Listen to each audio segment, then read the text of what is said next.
Today's video, I'll teach you how to use the Keyin universal remote to search for generic TV. So in my case, I'm using my view. So all you need to do is press this one, the other brand.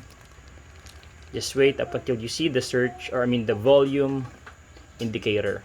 So again, let's press it. Other brand, technically this one, so don't be confused with the label. So the label of the TV is at the bottom. Automatic search. In my case, this is like for other brands. I'll just gonna use this one. Other brands one. So press and hold.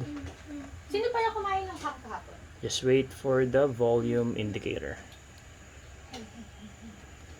Once you see it, you just need to release the button.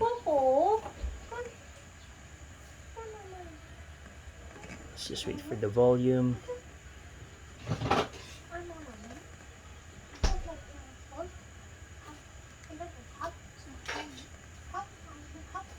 It takes some time, but you need to be patient.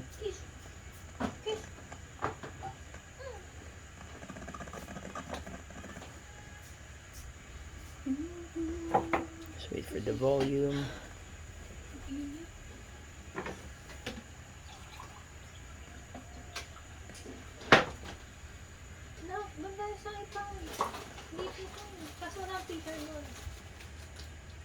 There you go. Just release it once you see the volume indicator. As you can see, it's already working now. Volume down, volume up. Let's turn off the TV. Power off. There you go. Ah!